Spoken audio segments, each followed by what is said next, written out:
Om Sarashivasamarambham Shankaracharya Madhyamam Asmadacharya Paryantam Vande Guru Paramparam. Om. Be seated, please.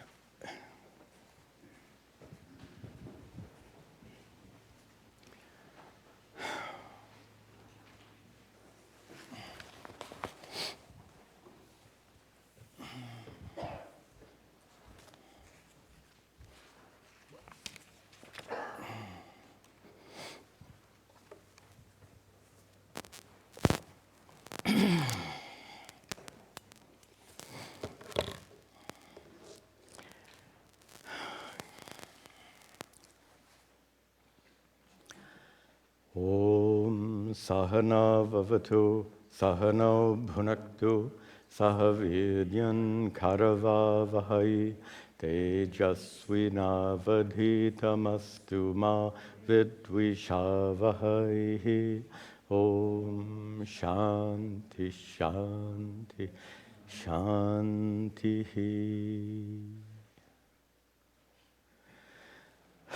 Om. Good. Welcome back. Welcome also to the many students attending these classes online. We continue with a very powerful. This whole chapter is powerful. We said that this is really the Jnana Yoga chapter of the entire Uddhava Gita, and this particular section began with a very well-crafted question by Uddhava, who asked Sri Krishna, if my true nature is Satchidananda, and if my body is just an inert thing, then where does suffering come from? Satchidananda Atma doesn't suffer, and the body isn't an insentient thing, so who suffers? Is his question, and a very good question. In our last class, can we have the verse, please? In our last class, we saw this verse. I'd like to see it again briefly, just to introduce today's classes. So Sri Krishna said, look at the last line. Api avivekinaha, avivekinaha. For an ignorant person, for someone who has not become enlightened, for such a person, go up a line, samsaraha, a life of worldly suffering, palavan, continues to occur, it takes place, tavat, as long as, how long? Up at the top, yavat, as long as, you have to jump around here, atmanaha, for Atma, for your true self, as long as there is sannikarshanam, the association. Association with what? Deha, indriya, pranaihi, along with your body, senses, and life energy. And that is an important teaching, because it says the one who suffers is not Satchidananda Atma or the body. It's Satchidananda Atma and the body, instead of A or B. Any of you study Boolean algebra? It reminds me, it's not A or B, it's A and B, the combination of the two. A very simplistic example is your computer. Your computer has hardware and software, but hardware and software doesn't make your computer work unless it's plugged in and turned on. So there's another factor. In addition to hardware and software, you need electricity. And here, in addition to hardware, body, and software, mind and senses, you need the equivalent of energy, which is Atma. But that, I've said, is a simplistic metaphor. It's an overlay. simplistic metaphor. And the reason it's overly simplistic is that hardware, software, and electricity are all of the same level of worldly reality. And that's where this teaching of Advaita Vedanta is so remarkable. Notice that if Atma were brought down to the level of energy, some people do this, right? Atma is energy, the energy that makes you alive. Energy is a worldly thing. Professor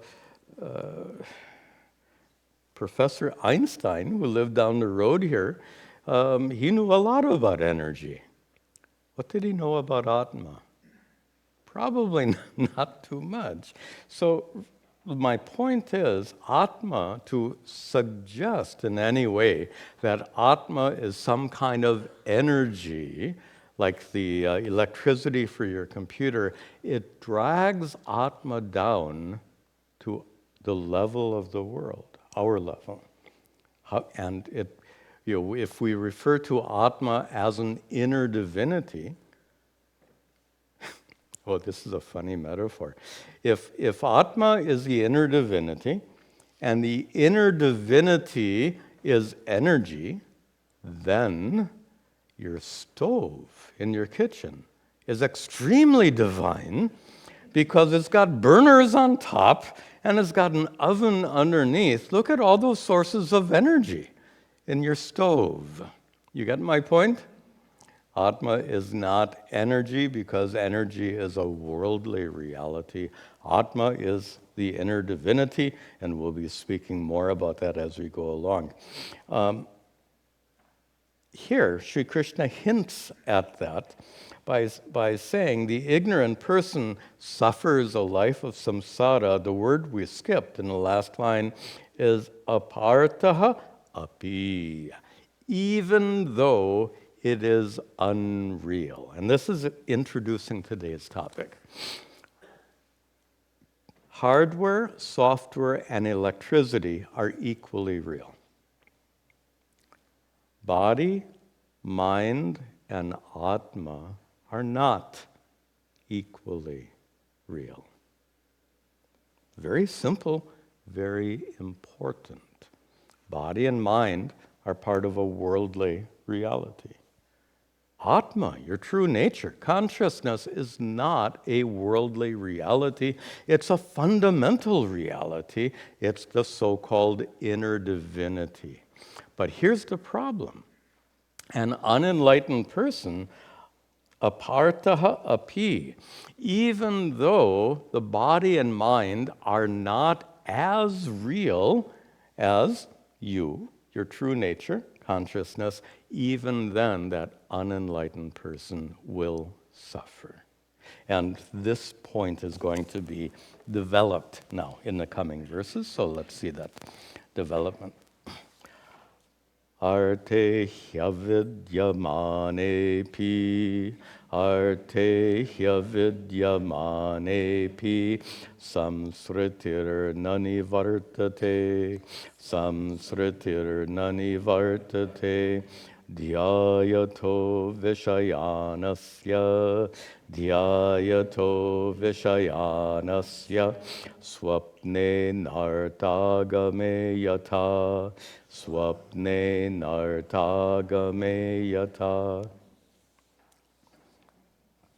arte hi avidyamane api, even though arte avidyamane, even though the objects in the world are not as real as you. And this is going to be explained in this verse. Just hold on. Even though objects in this world are you, then samsritihi na nivartate.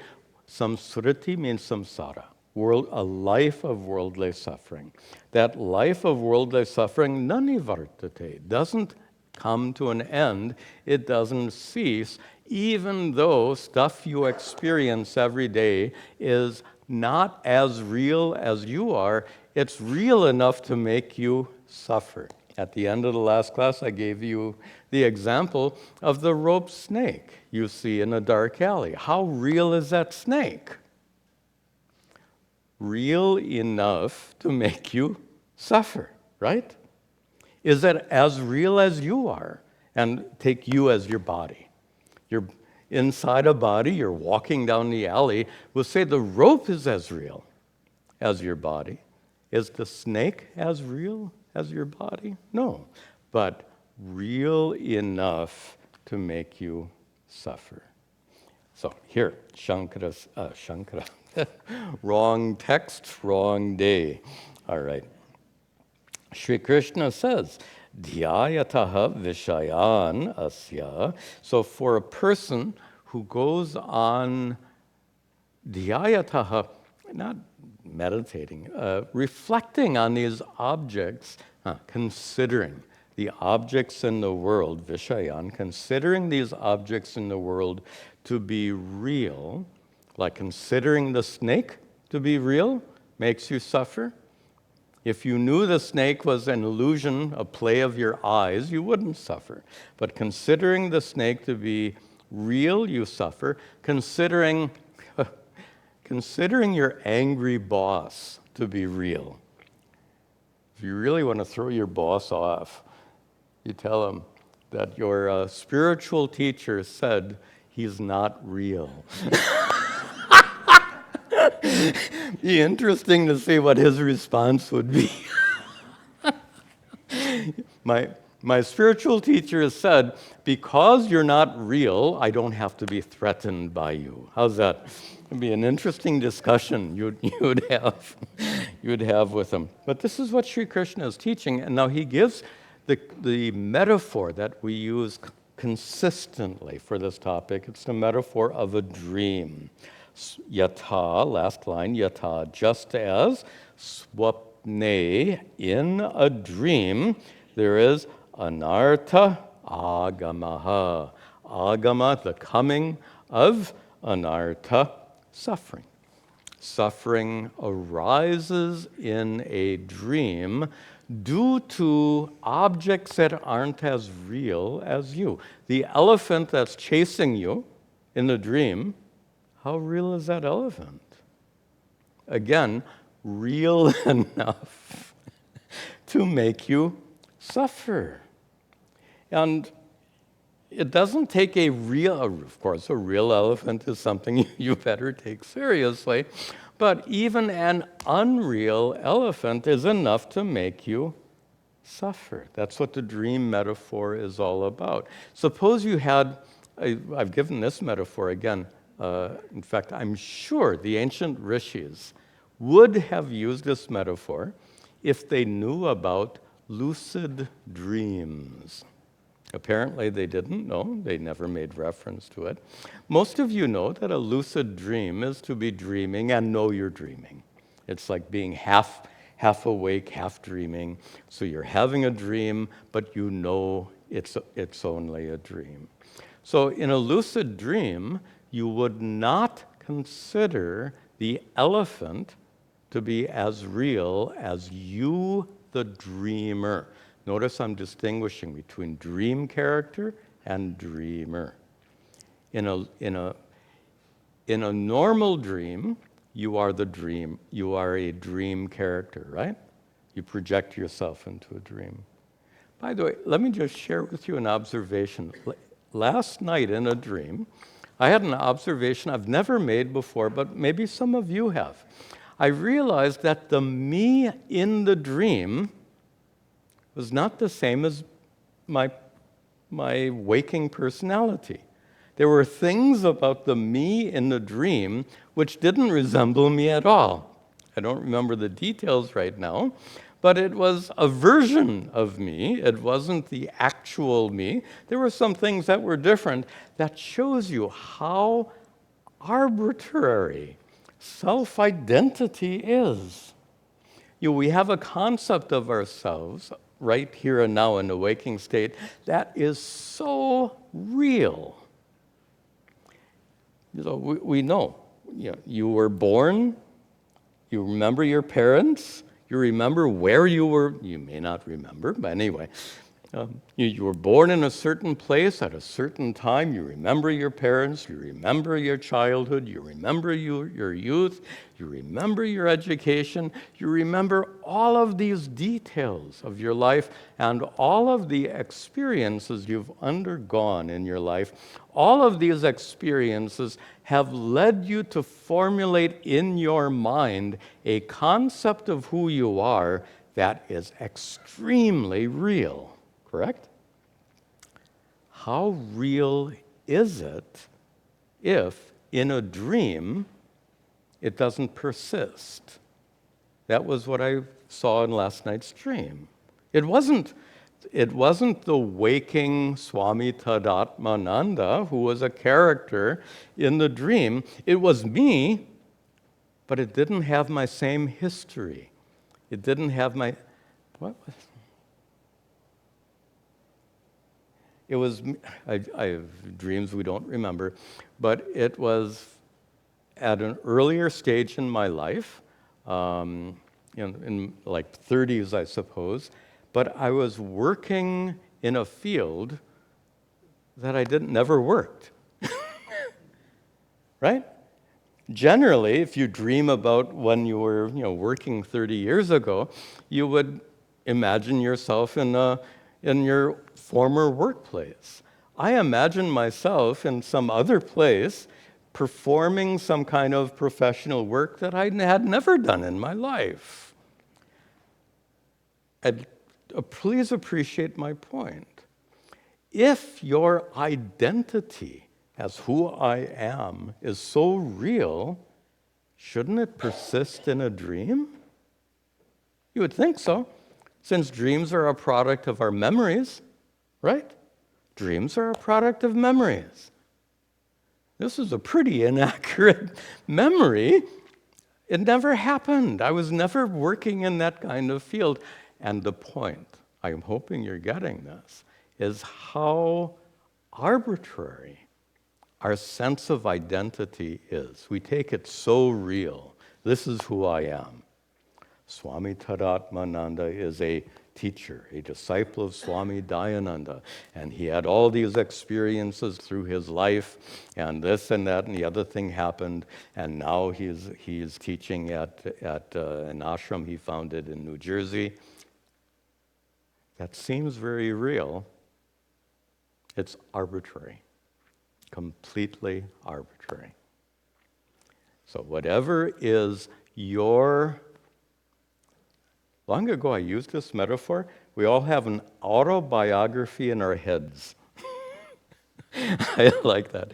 In your brain, in your mind someplace, is an autobiography. Fine. Don't take it too seriously. Many people, by the way, who write either a resume or an autobiography, they always exaggerate.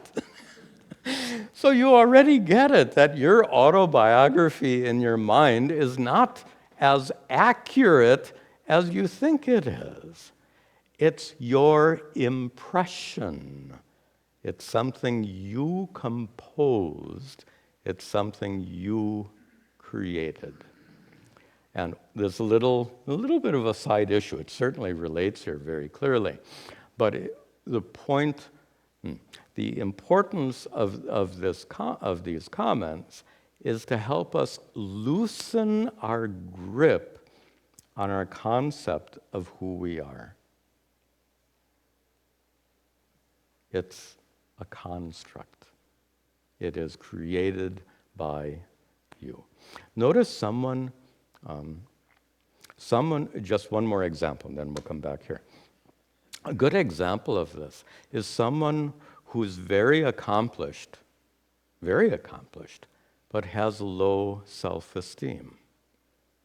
You can imagine someone like that, or you may have had a point in your life where you felt that. You can be extremely accomplished, but what does it say in your autobiography? I am a loser. It says in your autobiography, if you have low self-esteem, in spite of your accomplishments. Why does it say, I am a loser in your autobiography. Who wrote that autobiography? That's the point. The autobiography we have in our heads is not a record of reality as it truly is. It's a record of our interpretation of reality. Most people would exaggerate on their CV or autobiography, but some people do the opposite. They denigrate themselves in their mental autobiography, and therefore, in spite of their accomplishments, they write, I am a loser in their mental autobiographies. So, don't take it as a statement of fact. Whatever you feel yourself to be is a self-created impression which is subject to change. And being subject to change is a great thing because along comes Sri Krishna and he wants to completely rewrite your autobiography. What he would do, if Sri Krishna were, I'm just having fun with this. This is a topic we've never discussed like this before. Suppose Sri Krishna was your editor. How would he edit your mental autobiography? Certainly if you write, I am a loser, he'd cross that off. If you write, I am successful, he'd also cross that off. I am a loser, red ink. I am successful, red ink. And of course, editors like to write their suggestions in the margins. And what would Sri Krishna's correction be? I am not a loser. I am not successful. I am Satchidananda Atma. I am the divinity of all. I am a manifestation of that divinity. That's what he would write in the margin. And when you can edit your own autobiography with the help of these teachings, that's it. That's enlightenment. Enlightenment, enlightenment in a funny way is to rewrite your mental autobiography. In a more serious way, if some of you have attended a class where mostly not this class, but our Vedanta class, where we've discussed that the result of enlightenment is not the destruction of the ego. Many people wrongly believe that it's ahankara nasha, the obliteration of the ego.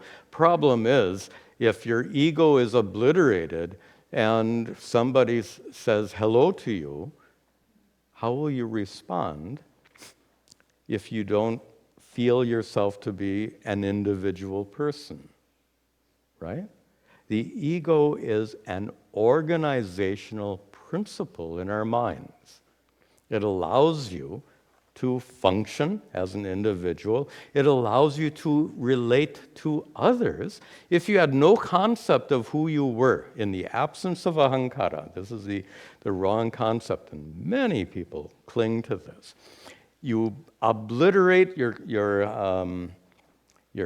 ego, your sense of identity. So if you have no sense of who you are, how will you function in the world? Or if your sense of who you are is, I am Satchidananda Atma, how does Satchidananda Atma go to Starbucks and order a coffee? Doesn't. You get my point? Ahankara is a crucial organizational principle in our minds. Our goal is not to erase it or obliterate it or destroy it. My Guru's words are perfect. He said our goal is to have an enlightened ego. What is an enlightened ego? An enlightened ego is one that's not confused. An enlightened ego knows this is a body, this is a mind. This body-mind complex has a certain role in the world. It does certain things, it interacts with others, and it is a worldly reality that is fully accepted for what it is. This individual body-mind complex is absolutely accepted by that enlightened ego. The enlightened ego is not confused, though. The enlightened ego knows, I am not this body-mind complex. I am Satchidananda Atma. So the enlightened ego continues to have a relationship with the body and mind, but not a relationship that's based on confusion and causing suffering. A confused ego identifies itself with the body and mind and suffers. A deconfused ego, is that a word? A deconfused ego is an ego that recognizes the worldly reality of body and mind, but knows itself to be independent. So this, now I'll finish up my long, this is Sri Krishna hasn't said any of this, but it seemed like a good time to bring this up. Maybe it was the dream I had last night that's prompting this whole discussion. And to finish the discussion here, what Swami Dayananda called an enlightened ego is related to what I just described about rewriting the autobiography in your mind.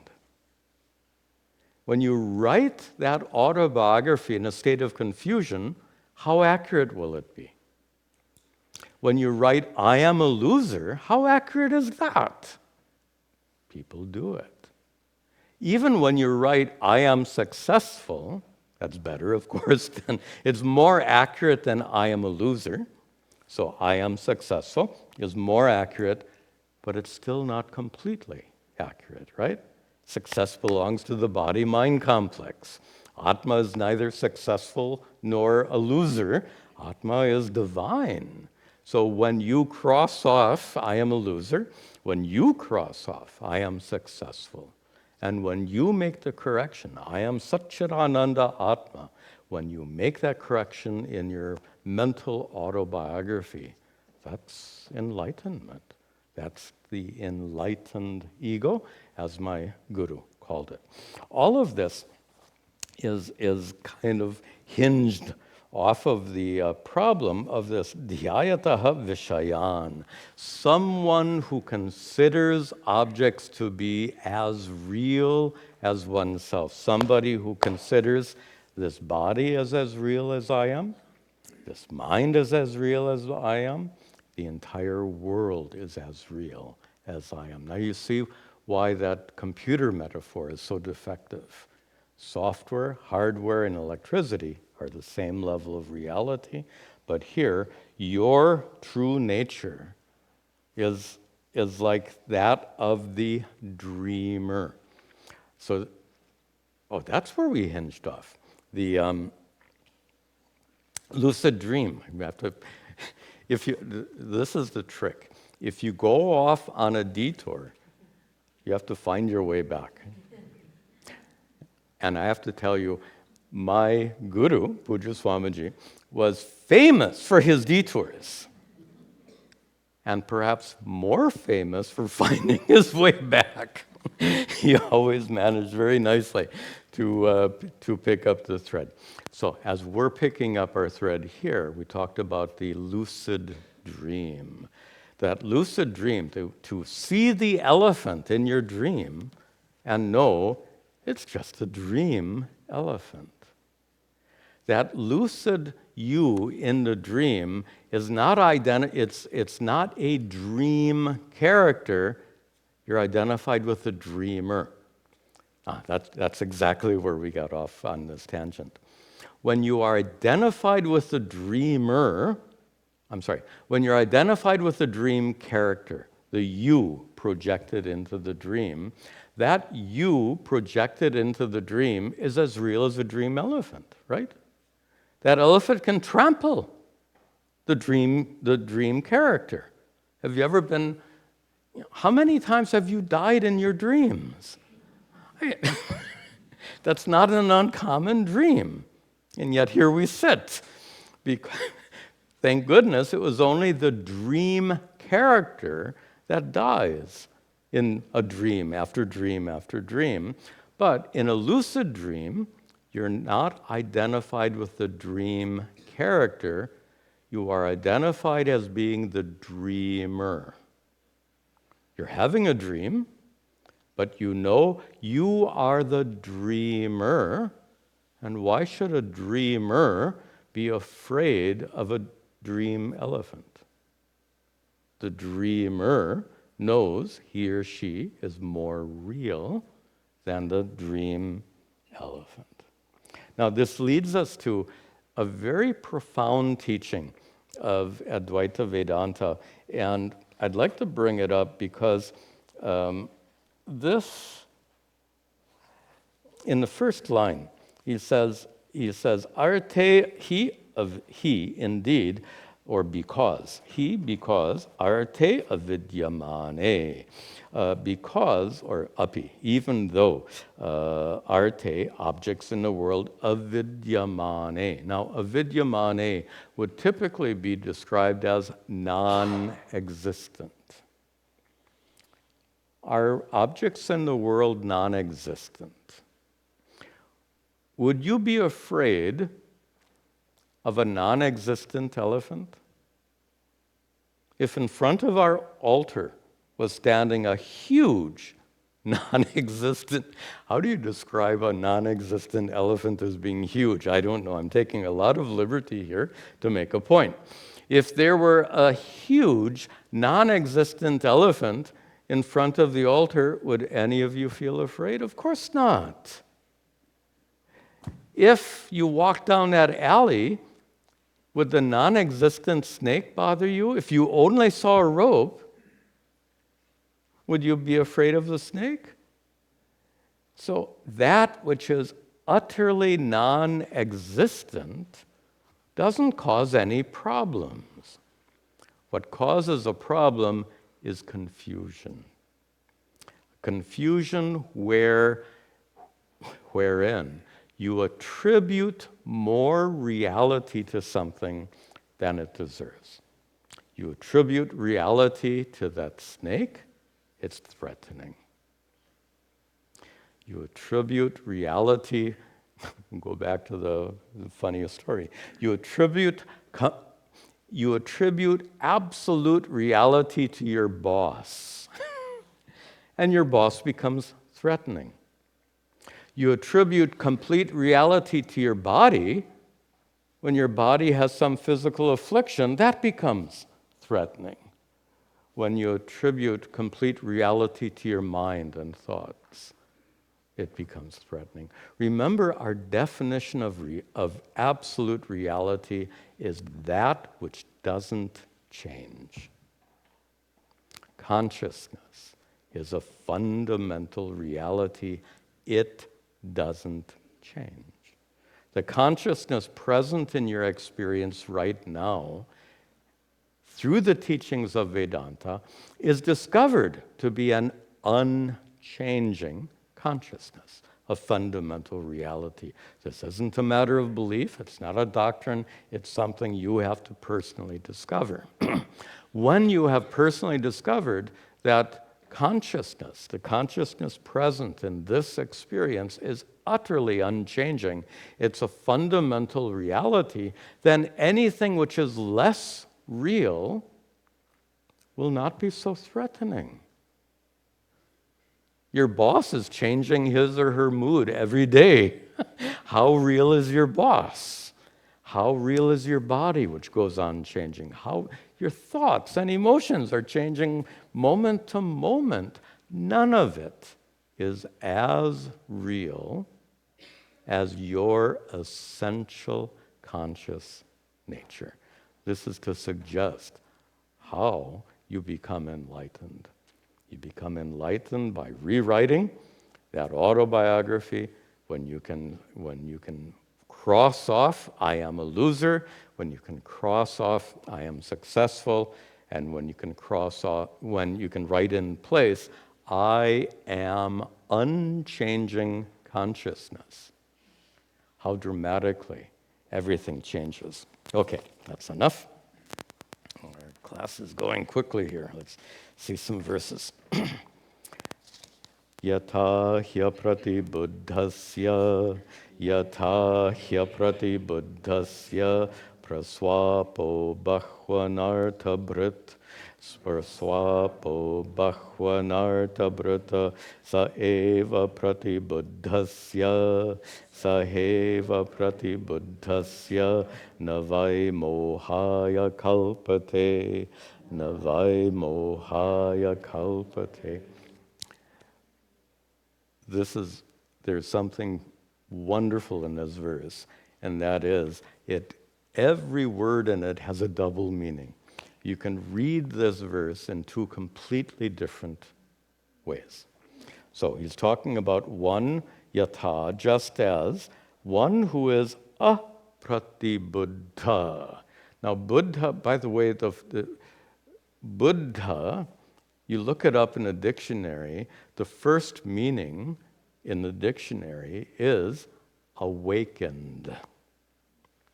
Buddha, first definition, awakened. So prati-buddha, completely awakened. Prati-buddha, completely asleep. So, apratibuddhasya, for one who is deeply sleeping, one who is praswapaha, dreaming nicely in your comfortable bed. Your bed may be comfortable, but bahu anartha bhrit, your dreams are filled with bahu, many anarthas, many. We have nice dreams too, but sometimes they're not so nice. So we have anartha bhrit means filled with many incidents of instances of suffering. So someone who is sleeping soundly and dreaming, in their dreams they have suffering again and again and again. As we joked about before, you can die in your dream again and again and again. How fun is dying? Not much. You can die several times in a single dream. Our dreams are such. But that person eva, sa eva, pratibuddhasya, sa eva side, pratibuddhasya, for the one who wakes up completely. The dream is over, pratibuddhasya, for one who wakes up, sa bahu anartha bhrit, that dream filled with suffering, eva indeed, that dream filled with navai mohaya kalpate, mohaya, due to moha, due to confusion, due to taking the confusion you had while dreaming, kalpate, how's our Sanskrit? Kalpate governs the dative. Namohaya kalpate. It is not possible to have that nakalpate. It is not possible, mohaya, to have that delusion, pratibuddhasya, for one who has woken up. Now this is kind of obvious. You are subject to suffering due to your dreams when you are sleeping, and when you wake up out of your dreams, then what? You may have been trampled by that elephant several times, and when you wake up, you find that you're in pretty good shape.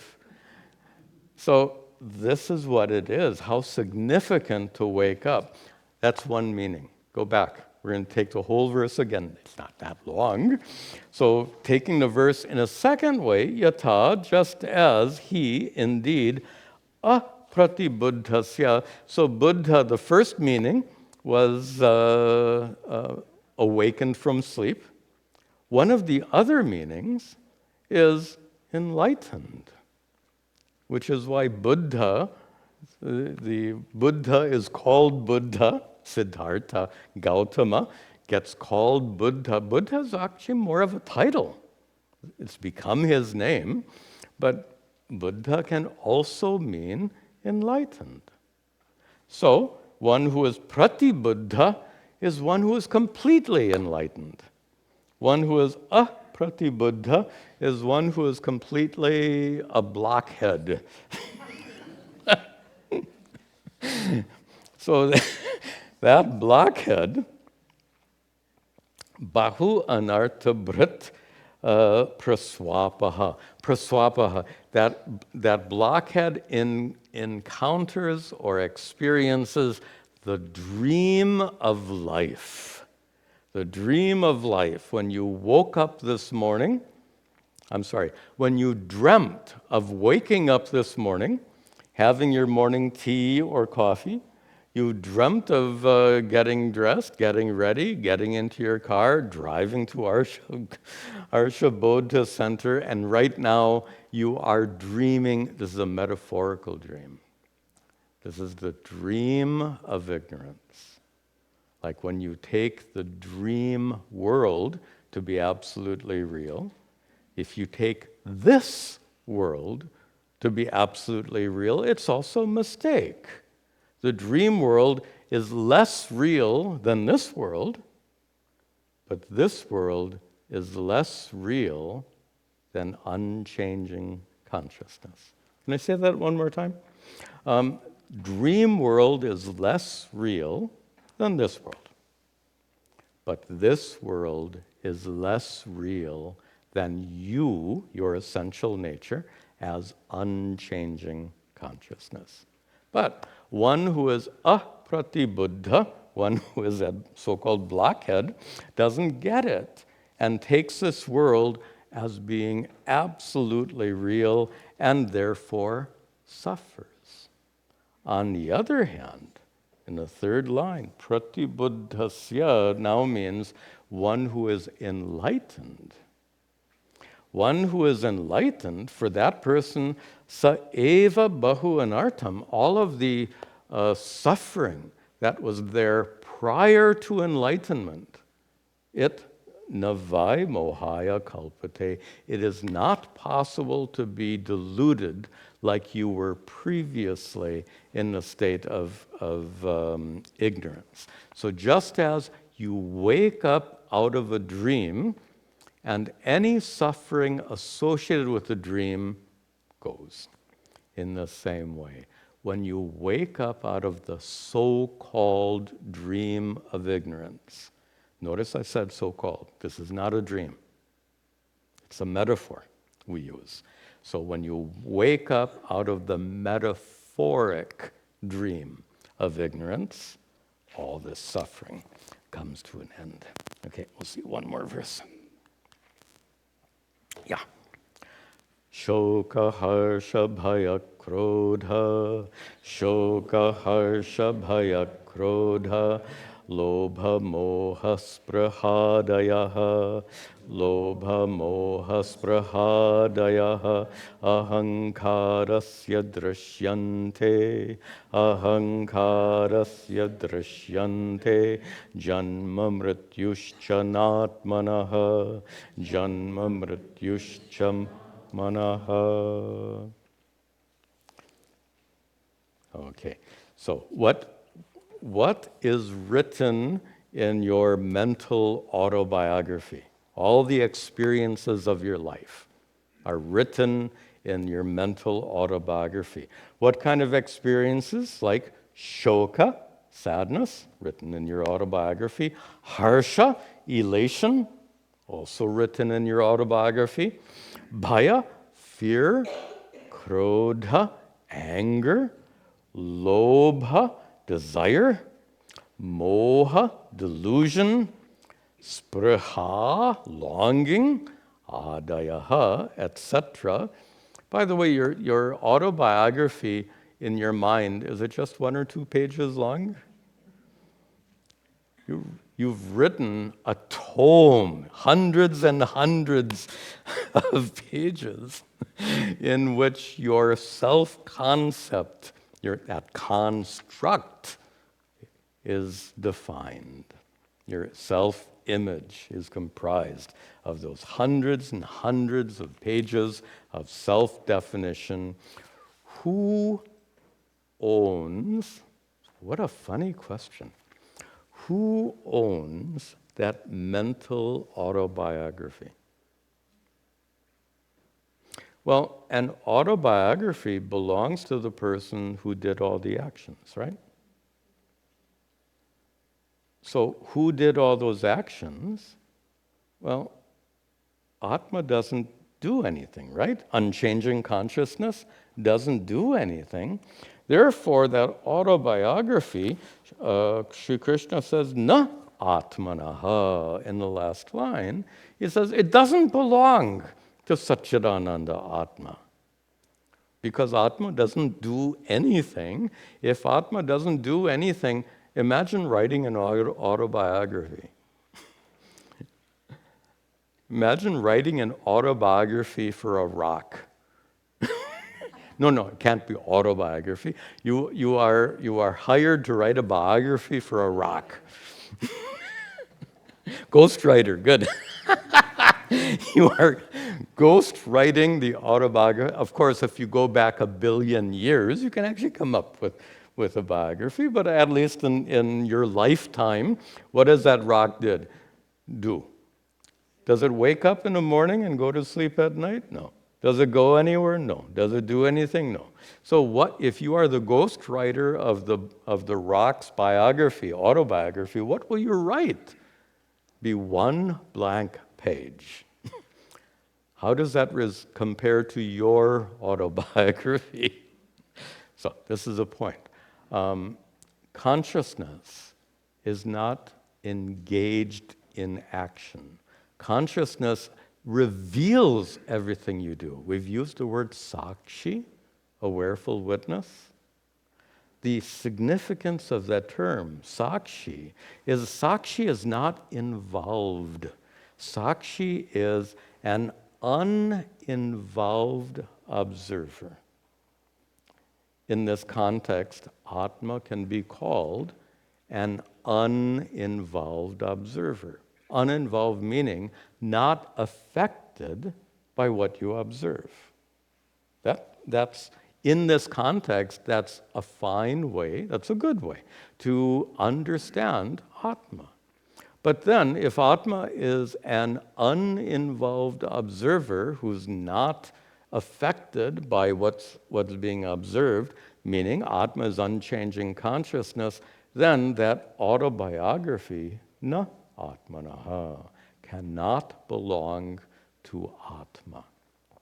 Then, to whom does that autobiography belong? Ahankarasya drishyante. It is drishyante. All the pages of your autobiography in your head, drishyante, are seen to belong to ahankara, ego, in the sense of you identified with your body and mind. Jiva, the individual person. Remember, we've defined the individual person, jiva, as a composite entity, body, mind, and consciousness. That composite entity also has this autobiography. Before we get to autobiography, this composite entity has a feeling of being I, right? So you have a body, you have a mind, you have consciousness, and you also have a sense that I am me. That I am me is a very simple way of describing the technical term ahankara. Ahankara is feeling like I am me. Who owns that autobiography? The I who says, I am me. That ahankara owns that autobiography which might be be poorly written, I am a loser, but even if that autobiography says, I am successful, there's still a lot of shoka in that autobiography. There's still a lot of bhaya, fear, in that autobiography. There's still a lot of krodha in that autobiography. A lot of lobha, a lot of moha, delusion, a lot of spraha, longing, adayaha, etc. There's, if you write an honest autobiography, half of it will be wonderful, half of it will be suffering. Doesn't that kind of describe our lives? Both. It's all up and down and up and down.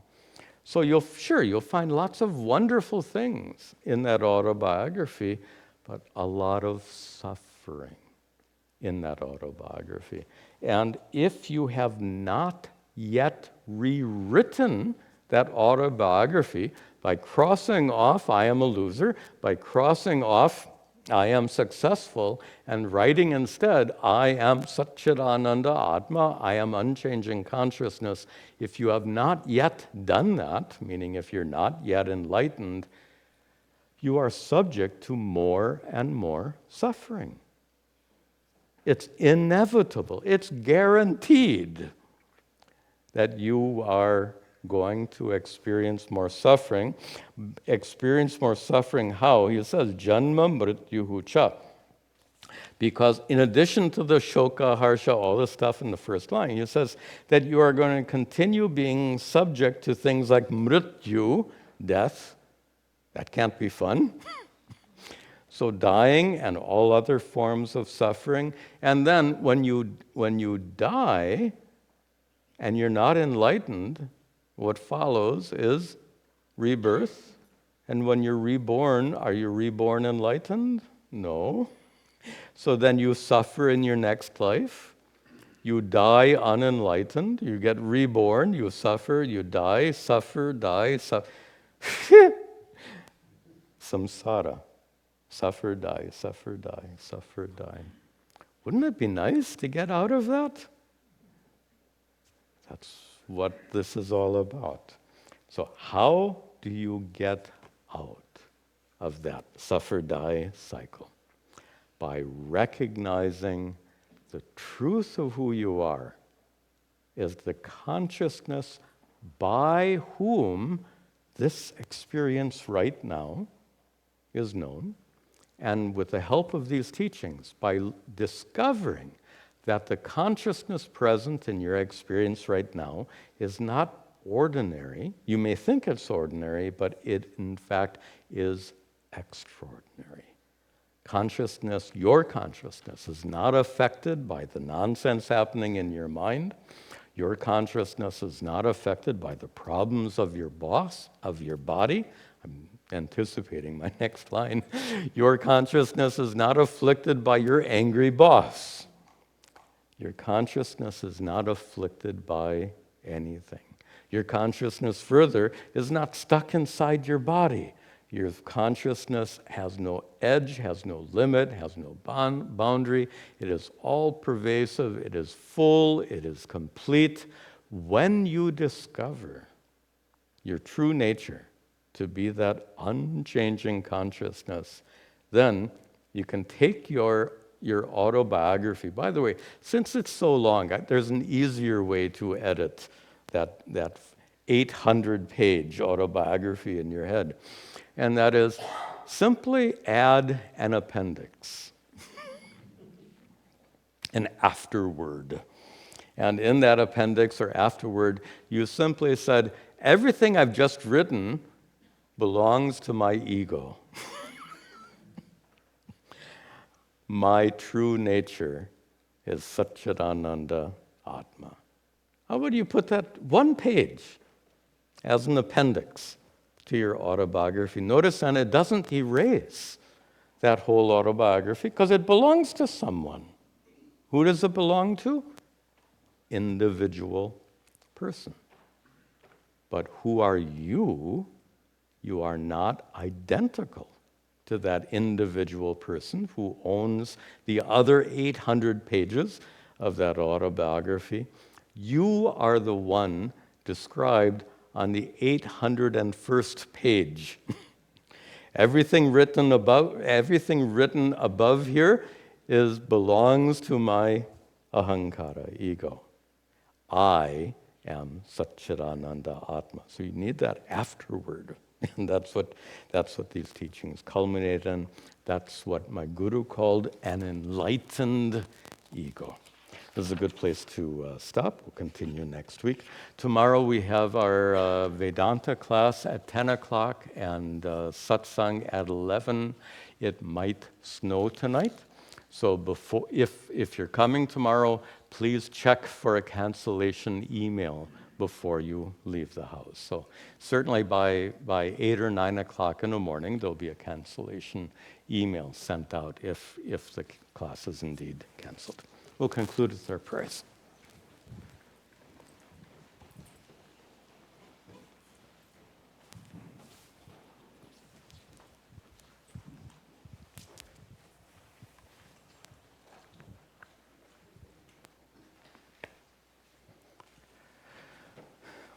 Om Gananahan Tva Ganapatigam Avamahe Kaving Gavinam Upamashravastamam Jeshtarajam Brahmanam Brahmanaspataha Nashranvan Uttavasira Saranam Om Mahaganapataye Namaha Ishvaro Gururhatmeti Murti Bheda Vibhagine Vyomavad Vyapta Dehaya Dakshina Murtaye Namaha Vasudeva Sutam Devam Kamsachanuramardanam Devaki Paramhanandam Krishnam Vande Jagadgurum. Om Sarve Bhavantu Sukhinaha Sarve Santu Niramayaha Sarve Bhadrani Pashyantu Ma Kaschid Dukkha Bhag Bhavet Asato Ma Sadgamaya Tamaso Ma Jyotirgamaya Mrityor Ma Amritangamaya. Om Shanti Shanti Shanti. Om Tat Sat.